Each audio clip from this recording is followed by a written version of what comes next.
this has been called as a special meeting to take care of some unfinished business, our new business. First, I regretfully acknowledge the resignation of Kent Bertle from our board. I'd like to go on record as saying that, I've served with Kent a lot of years in this board, and he's been a great asset. Coming from the county legislature and then coming to this board, and a businessman out in the Carthage area, he's had a real positive impact on what this board has been able to, and this association has been able to do. So he'll be missed as a member of the board.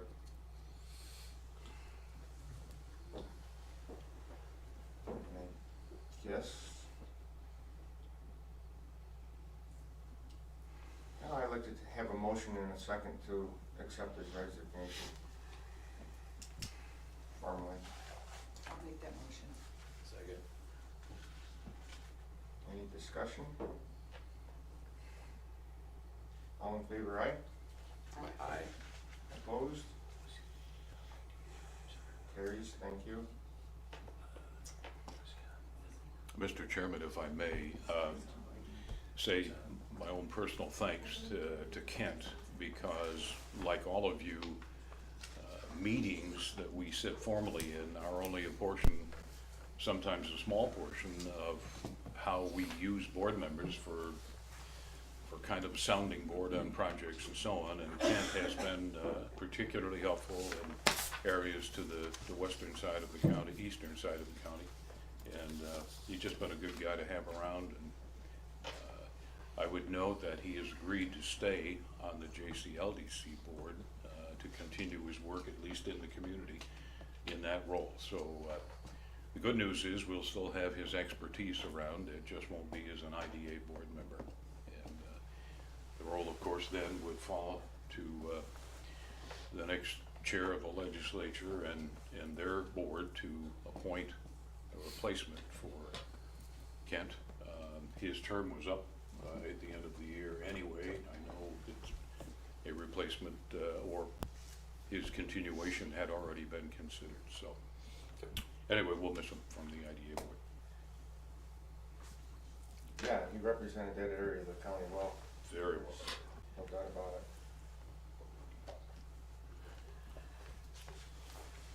With that being said, we do have an application from Mr. Bertle for is it a lease back or? Yes. A lease back with regards to new construction of a 36 by 80 car wash in the Carthage area, West Carthage area. I just received an email from the village of West Carthage. It's addressed to the JCIDA. Dear Mr. Alexander, at the village of West Carthage board meeting on November 9th, 2015, the village board of trustees passed a resolution in support of a lease buyback agreement for Kent Bertle and the proposed car wash. The board feels projects like these add great value and services to our community.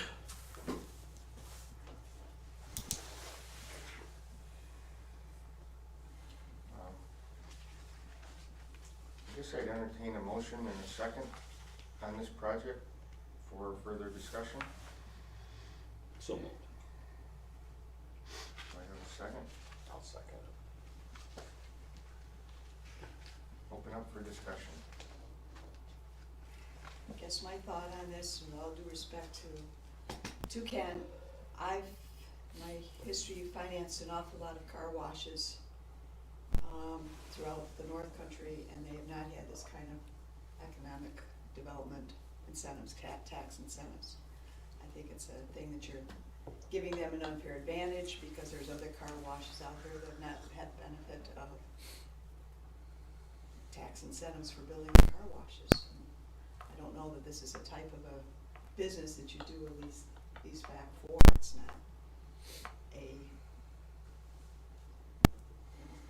it's a service or a retail or whatever, and that's not the type of thing that we usually get these for, so I just Is have to. that- I agree, it's a concern. Is that because no one else has ever applied for it, though? Has a project like this ever been from the car wash sector? I'm sure not, I don't think they'd ever think of it as being that type of a business that would come under our UTAP, because basically it is a waiver of taxes, so. The, if I may, the issue really, from our perspective, this is identified as a retail business. And under normal circumstances, the IDA cannot, and would not, I think, participate in any incentive offerings to a retail business. The difference between Kent's project and others that we might have seen, car washes or any other retail establishment, is that it is located in a distressed area. And this is an official area designated by someone, state, feds, I'm not sure who, but somebody designated this as a distressed area. Therefore, it allows us legally to consider these kinds of projects. Now, whether we do so or not, that's entirely up to the board, but legally, we have affirmed that we can do this, that it is a project we can deal with, and we can, if we elect to do that, pass along the benefits, which is really, at least leaseback is the short-term implications of that. So, from the aspect of whether we can legally deal with this, the answer is yes. No. That doesn't say whether we want to, should, whatever. That's a whole other consideration. The community has expressed Yes. support for the project, and they live there. And if it's in a distressed area and they see this as a benefit, I mean, that, you know, certainly would weigh Scott? this. Yeah, first of all, this is, I mean, I can understand the distressed area, but in terms of Carthage, West Carthage, this is, you know, the hub of all the new development. If you look at that corridor, there's a lot of new construction in there, so. Distressed area is a fine line here, Does that mean in terms of that community. Does that mean they're doing something right? Pardon? Does that mean they're doing something right? Perhaps. Of course, but I'm just saying, Then they it support. is the hub of all the activity. It's moved out, so it's not exactly just, I mean, the downtown area is more distressed than Broad Street, so, in that regard, but do we know the project's up? You know, the project is built. The building is up, This building is up. yes. They I looked at did some- Well, everything that's up, I did. Huh? I said if the project's built, then. It's not complete. There's a two-stall building that's constructed, and, I mean, it doesn't have the doors on it or anything like that, but the project is up out of the ground. Anything that's there. Ground. Huh? There's no sales tax. I mean, we can't give sales tax for what's done. Okay, I'm So that in kinda- Carthage all the that kinda time, is so halfway, or at least in the middle of construction, you'd have I to would say it's at least halfway done. Well, then, It's gonna be done whether we give them the money or not. well, that So- eliminates the but-for issues. And that's a very serious matter we have to take under account, is that the project would not Plus, happen there's a second building going up. without our benefit. To give me some perspective of what's distressed and what's not, is Anthony's project over here in a distressed area? No. No. How specific is that distressed area? It's West Carthage? It's very Downtown Carthage? specific. It is Done by census tract. It's done by census tract, and it's very specifically identified based on, I think, 20% unemployment in the census tract, or low mod, something, or I can't remember. Is that by specific- neighborhood or by community? By census tract, yeah. But Suffolk County. the whole community, not like by neighborhoods. There's a second store up there, It's more by sections, more by census tract. McDonald's just So this completely section tore that down, they're it's on a talking total about rebuild. is They're defined doing a as total rebuild. distressed area. But that section's Absolutely. probably, that section Stuff probably like that takes business into activities. all of People Carthage. surviving while it's gone? I don't know, that's what I'm asking. Yeah, we don't know that. Yeah, it We does. don't. I mean, the last time I looked, it did. It takes in all of Carthage. And do we know for a fact that the building Scott's referring to is his building? I do not know, Scott, It's either a fact or it isn't. Kent did not. How many two-cell buildings are? Well, it's either a fact or it isn't. Do we know or we don't know? Well, it For sure. references, you know, 30, what is it, 36 by 80. So, you know, Sounds right. It says anticipated date of construction, I 10/1. would be worthy of asking them. 10-1. So that's a month ago. and wanting to get things on the ground before snow flies, I'm sure. Yeah, So in all likelihood, it is. in all likelihood, yeah. So at the very best, we're walking a fine line, technicality, to justify it. And it could open Pandora's box. And it seems like the project's probably gonna move forward without it. Exactly. We're talking two jobs, but, you know, are they full-time jobs, are they part-time jobs, it doesn't really show that. We Well, had, the but-for issue seems to be pretty, we had the comfort suites, from the town of Luray that came to us mid-construction, looking for this, and we turned it down because Yeah. They were already there. the project was already there, they were moving, already going. There was another one who did that too also.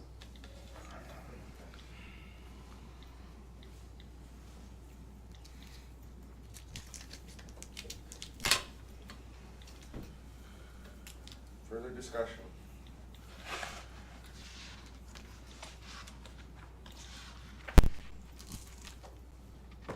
On the motion, all in favor, aye? Opposed? Aye. Opposed. Motion's defeated.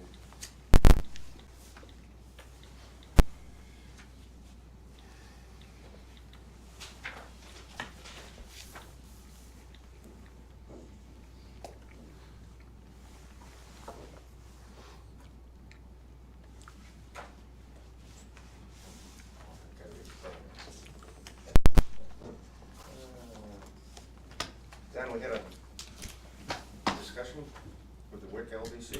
Yeah, let me just preamble this just a Let me, first off, I'm sorry. I apologize, I should have welcomed Dan and Michelle here earlier this morning, so. I know we're not welcome. Go ahead, Dan. As you know, the WICLDC is an organization that we had a long-standing relationship with, probably 17 years, give or take. Some 20 years ago, Air Brake was beginning to shed facilities, and the community faced a very difficult scenario here. We were looking at that point in time of about 400,000 square feet of buildings, which was about to go dark, and people were ready to bail on what that future would be for these buildings. And so the community, political and economic development and business people got together and said, look, we can't let this happen, because this will soon become another brownfield, and the community will end up with the responsibility of trying to clean it up, and so on, ultimately. So anyway, a group of us met with Air Brake and General Signal and spent a good deal of time negotiating an arrangement where these buildings were provided to the community. There was a amount of money given to us initially for helping of the annual operational expenses, and we put together a staff and started to renovate and make available space for incubating small businesses. There just wasn't anything like that in this area, in this region for that matter. And I would assure you, since I was not in the economic development business, but as a small business owner, I participated in this discussion, became its first president, and struggled along with a wonderful board of directors with how we were keep this thing operating and continuing to allow it to function.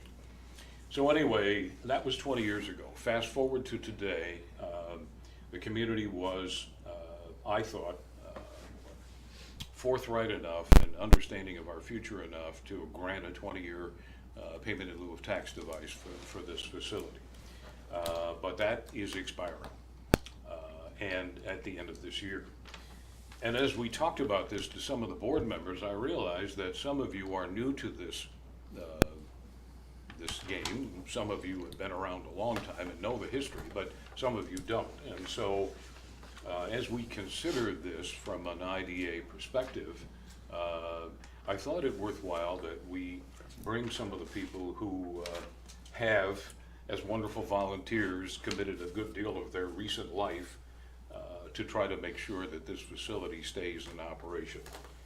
Its current chief honcho is Uncle Don here, who you know and love.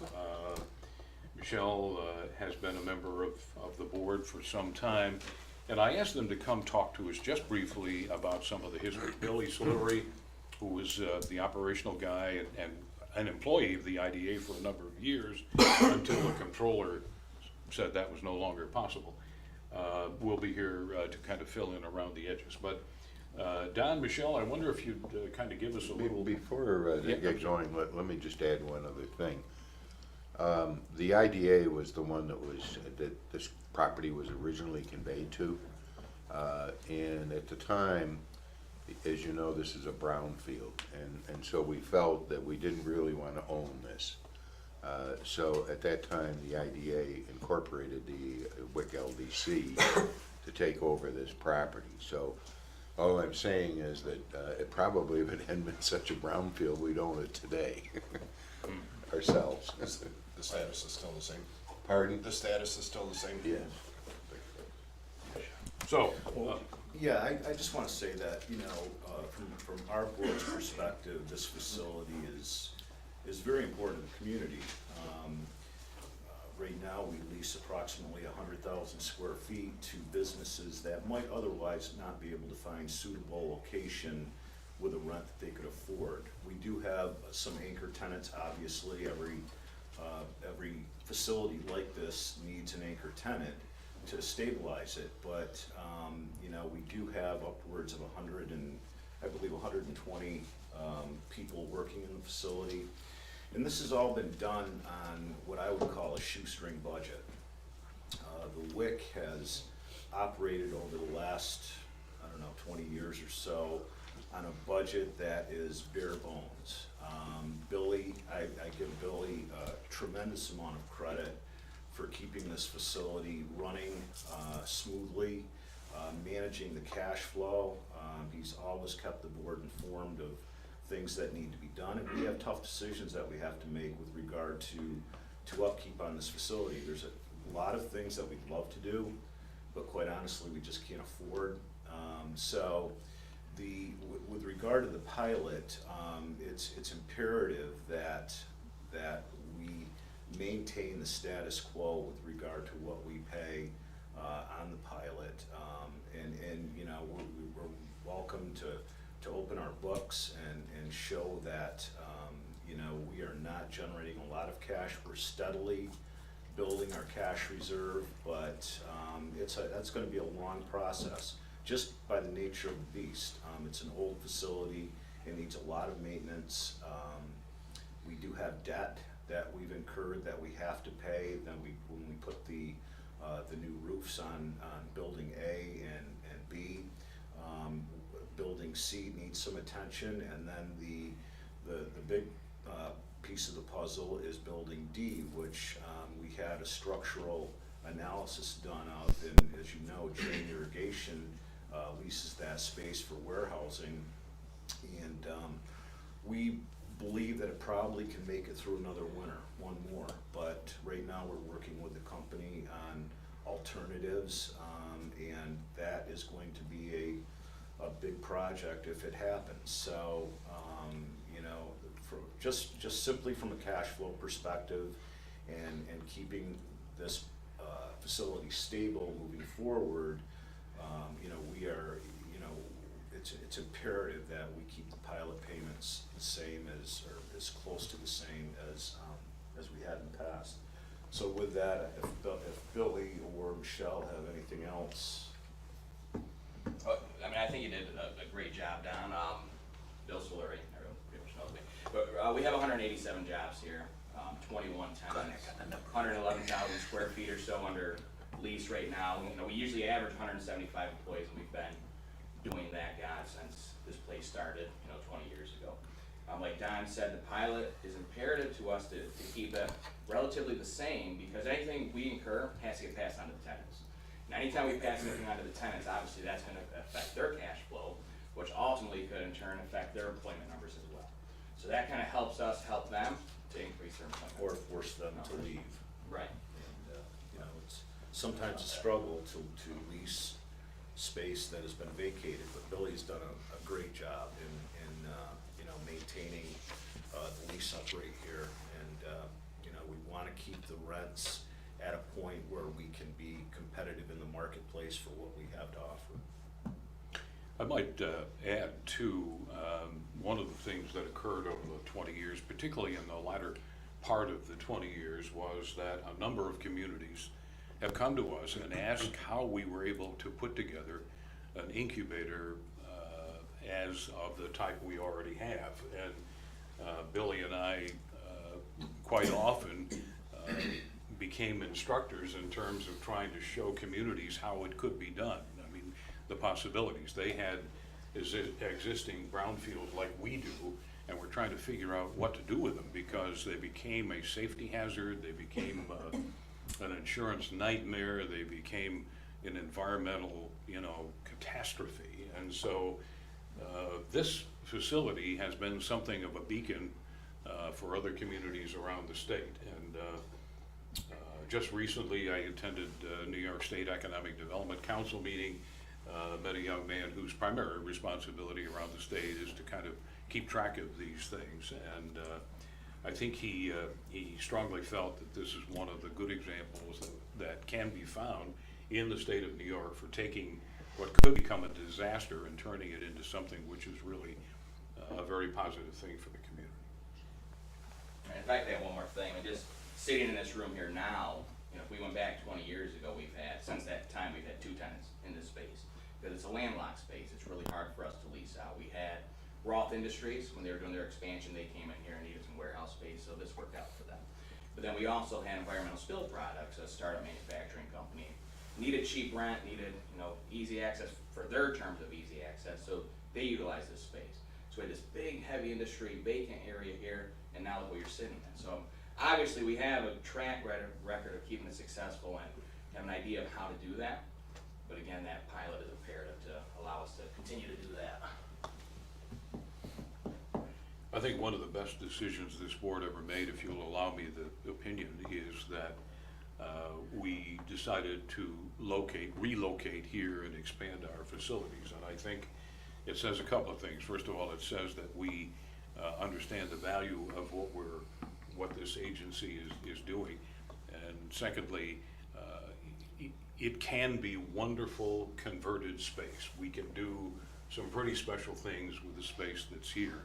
And we've had more than one party looking at what's been going on here in the hopes that maybe someday they will do the same. So anyway, that was the case. The public hearing is to be held on Monday here, which will enable us to get a reaction from the community to the pilots we have to do. The information, extensive pieces of information have been provided to the taxing entities.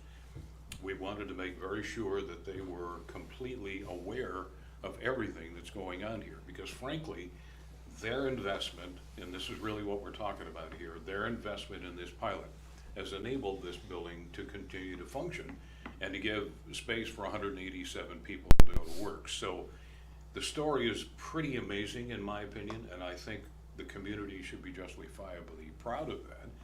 And so Monday we'll do the public hearing, and then we'll come back to you for all the approvals, the final approvals and so on that are necessary.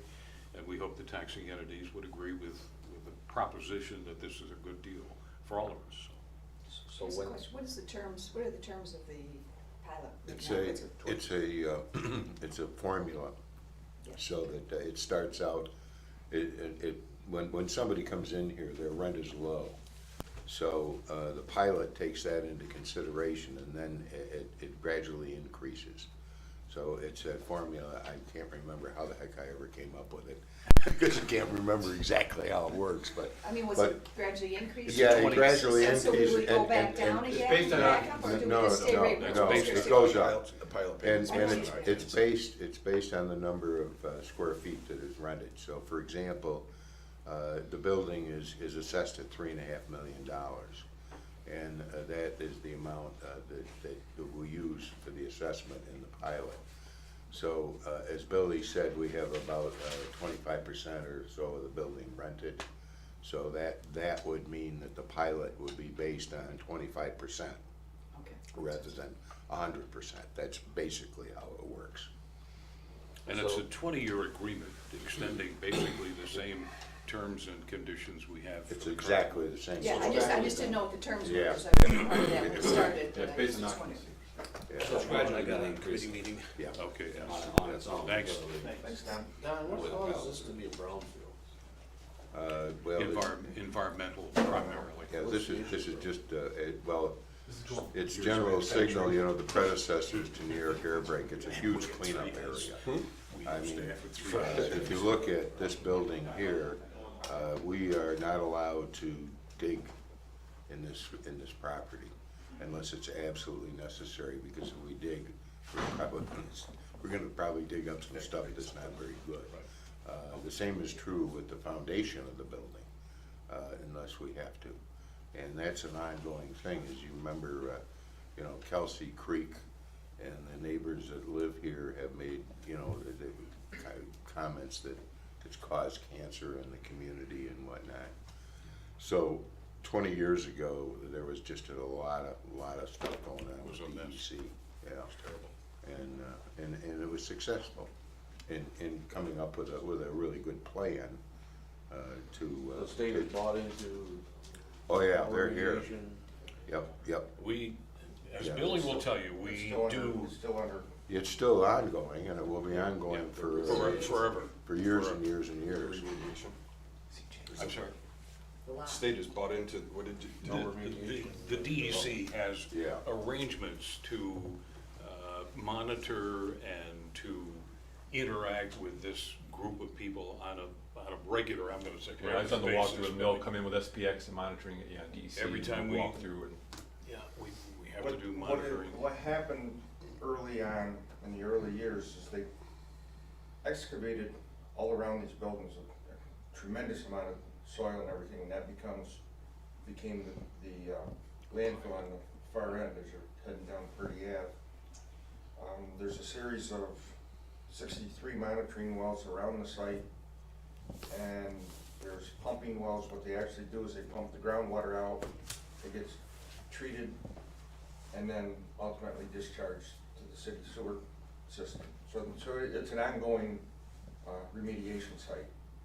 Probably for almost years and years forward. Oh, it'll be. Forever. Probably Yeah, it'll be forever. almost 30, 40 years. So it really is being treated then, actually. Oh, yeah. Oh, sure. Absolutely. Yeah. Yep. But with that said, John, there are certain things that we can and cannot do, as Jim has alluded to. We can't just go in and dig a foundation without all kinds of activity. You know, and furthermore, there are certain restrictions that this board, the WIC board, lives with. We couldn't put a daycare center here. We couldn't put a food processing plant here, or any of those types of things because of the environmental issues. So there are certain restrictions, but on the other hand, it has enabled us to provide space that is less expensive. And frankly, some of these businesses, I can assure you, would not have had the opportunity for going forward were it not for this reduced expense. So, again, a credit to this board, the WIC board. These guys struggle with how in the heck they're gonna come up with enough resources to continue to operate this thing successfully. when we replaced the roofs, boy, I'll tell you, it was an agonizing time. There's just never enough money. What do these roof projects cost, Billy? I mean, they're Almost $2 million. $2 million for roofs. Well, you know, where does that money come from? They had a heck of a time trying to make that, and of course, we were involved in it because that was part of our responsibility for a long time. And I can tell you the struggle continues. It's gotten a little better, maybe, but it still continues. So we need this help. So my question is, as, you know, being, you know, fairly new to the process from its inception, obviously, had the objectives that were stated in the very beginning as to what this would become, incubator, et cetera, et cetera, et cetera. Has that maintained itself? Has there been any drift from those objectives since they were instituted? Would be my first question. And my second question would be, this pilot agreement would allow the existing level of payments to continue with a continuing escalator, and there wouldn't be any reduction from what they're paying now. Is that correct? That's correct. You want to speak to the first question about our mission, Billy, Michelle? Well, sure. When the WIC was created, I was 16. You know, so. And he had just started work I here. didn't, right. Got I his didn't working participate papers. at the board That level. wasn't necessary, Bill. None of those early meetings, obviously, right? So, Necessary, wasn't it? you know, but in my mind, you know, based on conversations I had with my bosses at the time, and then going through records of when I took over and kind of seeing where it was and where we are now, I think we've surpassed all expectations of the early founders, creators, the community of the WIC. And that's just obviously my personal opinion. Again, at one time, we had almost 300 employees here. We were almost 100% occupied. Now, obviously, that's changed, but so has the climate, the business climate. So I honestly believe we've surpassed those expectations, and we should be here for another 20 years, continuing to exceed the expectations and continuing to offer, you know, rent. Again, we're not below market rate anymore. We're fairly close to market rate. So those that change. So, you know, that's the difference. We're not below market rate where before we were. So I think we could continue to surpass everything that everyone expected. Continue to offer, you know, good jobs good opportunities for employment. Okay, I think that begs the question, if we're not below market rates, then how are we marketing it to people, and what's attracting them to come here? Well, okay, we're not at market rates, we're just a touch under, obviously, but Okay. we're near market rates. I think really it comes down to what we offer. You know, we have a full service maintenance staff, we have the ability to bring contractor, you could hire somebody, but we have the ability to bring a contractor in for you. You wanna renovate a space, we'll bring them in, we'll pay them to do it, we'll build it into your lease, and you'll pay it back over your term. So you have a nice way to figure out what you're gonna pay annually, what your cost to develop your space will be, and we'll put that into the lease, so it helps your cash flow going forward as well. Okay, makes perfect sense, thank you. Well, and to me, my observation of that process is, their lease is not necessarily directly tied to the pilot exemption.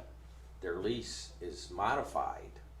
You know, it's like Billy says, if they're close to market value, they're still paying X amount of dollars per square foot, a little less than the market. The pilot isn't gonna cut that in half. The pilot is just a small portion, maybe 25% of their square footage cost Right. can be attributed to taxes, in which case that's that 10% advantage that they're getting from their total square footage cost, which is, to me, that 10% can be a real game changer. And also, there's been some really good, track record. You know, when you talk about the companies that started out here, they've not moved on and Yeah, are absolutely. successful otherwise, so, you Yeah. know, current applications, Roth, Henderson. Roth, Yeah, there's been Roth, There's some there's been manufacturing. several, Jane Irrigation's done using. Which is one of the biggest arguments we have in support of this, is this incubator concept doesn't stop and start at the end of 1 year or 20 years. It's continually ongoing. So a new incubator business comes in today, they really need the same advantages that the first one had in here 20 years ago. And you can't have that unless you extend the pilot forward. yeah. In the meantime, the ones that have been here and that are successful have stepped up to the plate and are paying close to, probably are pretty much right at market value. Or above. or above. or above. Correct. Yeah. Yeah, base is going up. Yeah. And you know, one more thing too, the WIC board with startup companies, they have the power and the ability, because we have anchor tenants, to look at job creation numbers and say, you're gonna create 2 jobs in the beginning, maybe 5 jobs. You're gonna put $10,000 in your space, you're gonna put $5,000 in your space. They have the ability to take that in consideration and adjust your base rent so that you can continue to invest in your space, you can continue to invest in your workforce, and the WIC will lower that base rate, because we have anchor tenants that help pick up the slack and the rent. So that allows a startup business to grow as they can, and then we raise their rent as needed. Well, we also have too, we also have a leasehold fund too. That's a low interest loan program so that we can help these tenants and we take that in consideration as we're reviewing their rents as well. You know, I don't often buy into the premise that something is better than nothing with pilots, but in this case, that is truly the case, because this is something better than nothing, and if you didn't have this place operating the way it was, it'd become more of a liability to the community than it would be the asset that it is. And a perfect example of that is, look no further than the series of buildings that just went down on Van Duzy Street. Exactly. You've got a series of buildings here that had the same potential to be, you know, as a liability to the community as those buildings are, and you can look at the comparison between the two, and it speaks to itself. Good, well, good. That was exactly why that group of people, you know, political leaders came together, because they could see what might be possible if we didn't take hold and try to do something. And Scott's right, this could be a freaking disaster. So, yeah, Could be very costly for the community. Yep. the fire saved everybody a ton of money. Not so sure about that. Yeah. From what I read in the paper. I don't know about that. I'm looking It at just my forces them tax lay. forces them to spend it quicker. Yes, that's right. Instant growth. That's So right. we'll look for, Yes, Resolution we'll at the next present the resolution details and next so on, meeting. yes. One thing I would say to John, my observation of the brownfield issue, this site has been an exemplary example of a success for cleaning up a brownfield site. And it was done under the umbrella of EPA the tight scrutiny of EPA and DEC. And the WIC and agencies here, the county and even JCIDA, did everything exactly to their specifications. Now, it's controversial in the paper now with this Kelsey Creek issue, but what is coming to bear is some concerned residents, from my observation, are not comfortable with the way DEC and EPA handled the cleanup. So that's creating some controversy, from my perspective. So it kind of comes, because we still hold the property, we kind of get dragged into it, but the fact of the matter is, all parties involved signed off under the umbrella of EPA and DEC, and they're really the ones that hold the responsibility for having done things right here. And to your point, I cannot think of another circumstance where the city, the county, the various agencies, the LDCs and IDAs and so on, that all came together to make this work. There is no other really good example in my head to take a situation like this and build on it. As Scott points out, we could have had such a disaster here, and that was the fear. I mean, 20 years ago, we were looking at an environmental nightmare. In addition to having these derelict buildings, the community was saying, well, how the hell are we gonna handle this? Because frankly, a lot of people that should have been responsible for it were running in all directions. So, anyway, enough said, but it's good for the community, tremendous. Aside from the job creation, Absolutely. that's just a bonus on top of it, but this is truly. it could end up looking like the Feria. Yes.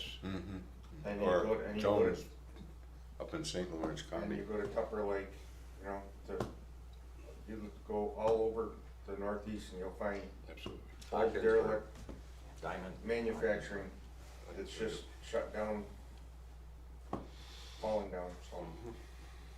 I can remember 5 years, probably 10 years ago now, a friend of mine, the steel erection, said to me, you wanna get some some good steel, we spend a day, come with me, and we'll do a day at demo at the diamond plant.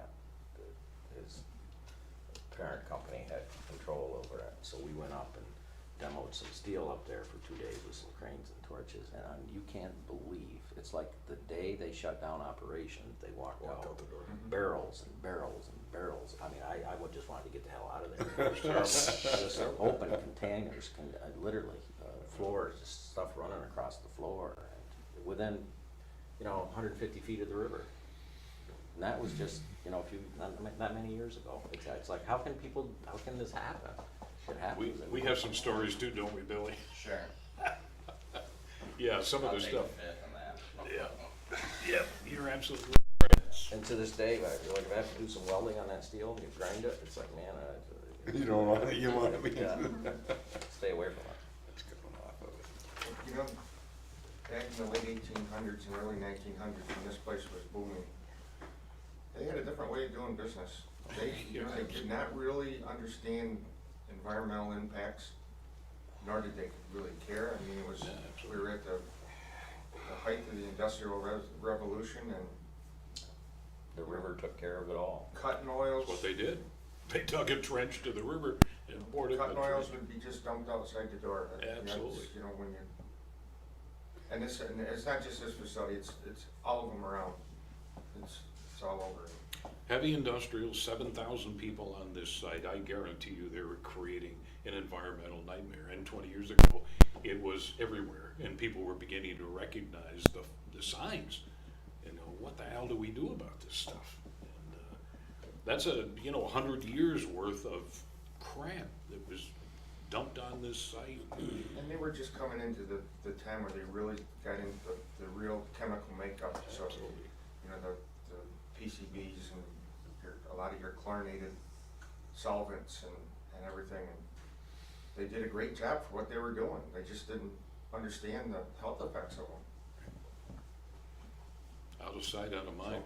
With that, I'd entertain a motion to adjourn JCIDA special meeting.